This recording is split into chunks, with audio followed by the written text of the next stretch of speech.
Carcino, man. What are your thoughts on this undercard? And not just undercard, but just in general, the fact that this is going to be on Showtime pay-per-view when there's going to be a Manny fight in April and there's going to be a Floyd fight in May.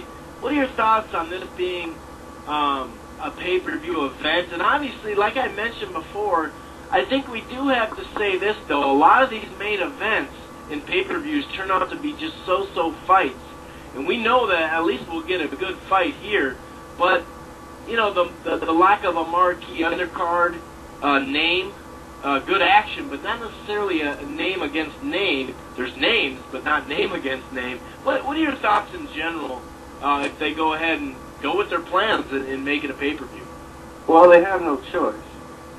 Canelo's put them in a hole, so Golden Boy has no choice but to make Canelo fight on pay-per-view all this year. I mean, Showtime has no choice either. They spent a lot of money, even though they got a lot of views.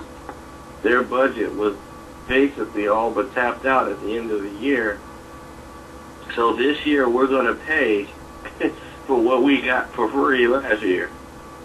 And right now, because of the contract situation with All-Star Boxing and Golden Boy having to basically fork over tens of millions of dollars due to the theft of Canelo Alvarez, they're forced to put him on pay-per-view to generate that kind of money.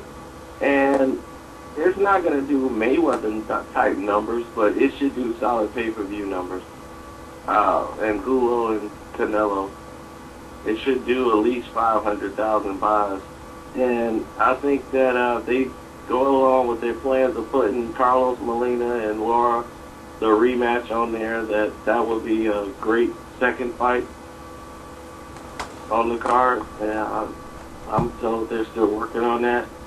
Right. But I told people a month ago that was going to happen. So they've been working on it for a while. So I think they could put it together. They got enough fighters to make some competitive fights that people would love to see on a pay-per-view or any other fight card. So I think they will. I think they'll put together a pretty good card. Yeah, you know, that's the thing. That's one thing I can trust with them.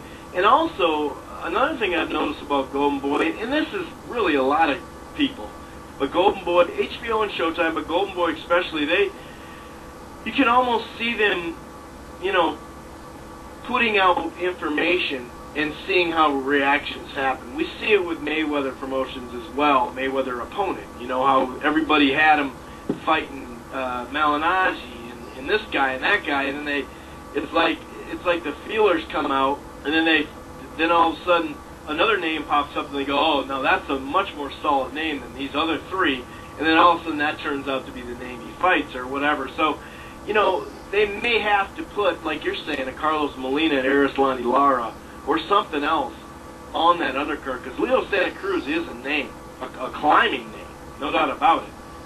But other than that, I mean, Omar Figueroa is a regional name in Texas, and this ain't going to be in Texas. But it doesn't matter. It's going to have enough Mexican and Mex-American fans, so I get it. He's known. I mean, if you look at it, you know, his second to last fight, he was on that undercard and took care of business in front of all those people in San Antonio at the Alamo Dome. So they know his name.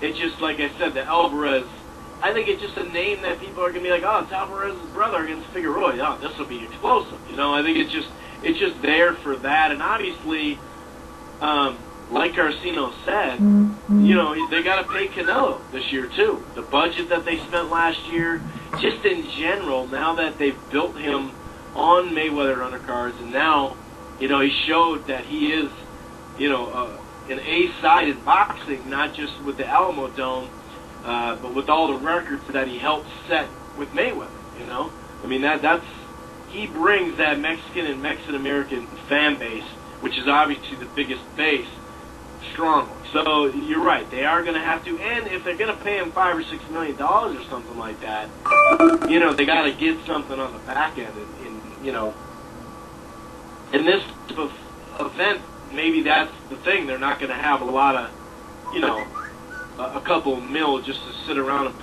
put together a Matisse Garcia fight.